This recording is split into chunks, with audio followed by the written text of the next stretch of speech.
सच बता रहा हूँ यार, ये जो वीडियो लेकर आया है ना अवधेश प्रेमी, यहाँ पे आके लगा है।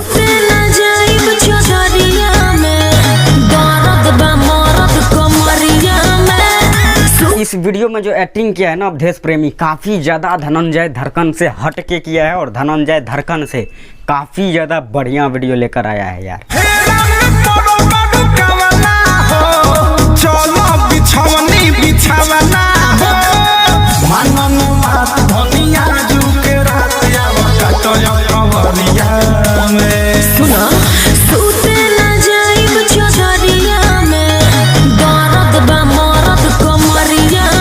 और ऐसा नहीं है, जब धनंजय धड़कन का भी वीडियो आता है ना तो अवधेश प्रेमी को झुकना पड़ता है। ऐसा नहीं है कि धनंजय धड़कन का वीडियो में दम नहीं है। अभी जो वीडियो चल रहा है ना, जितना धनंजय धड़कन का उतना अवधेश प्रेमी का नहीं चलता है। आप लोग ऐसे गलतफहमी में मत रहना कि यार धनंजय भैया का वीडियो कोई नहीं देखता है। भाई कहीं नहीं तो कहीं धनंजय धड़कन का चाहने वाले बहुत सारे हैं और अवधेश प्रेमी का भी चाहने वाले में कमी नहीं है, उसका भी फैन है। तो ऐसे गलतफहमी में मत जीना कि धनंजय धड़कन का काफी ज्यादा है, अवधेश प्रेमी का कोई नहीं है। तो ऐसा कुछ भी नहीं है, बस एक्टिंग दोनों आदमी बराबर ही करता है। कहीं नहीं तो कहीं अवधेश प्रेमी का एक्टिंग जो है उतना पब्लिक को मतलब कि देखने में पसंद नहीं आता है जितना धनंजय धड़कन को लोग देखते हैं। उसका हर एक वीडियो पब्लिक पसंद करते हैं। तो अगर आप लोग को ये वीडियो पसंद आई है तो लाइक करो और चैनल को सब्सक्राइब करो। बाय।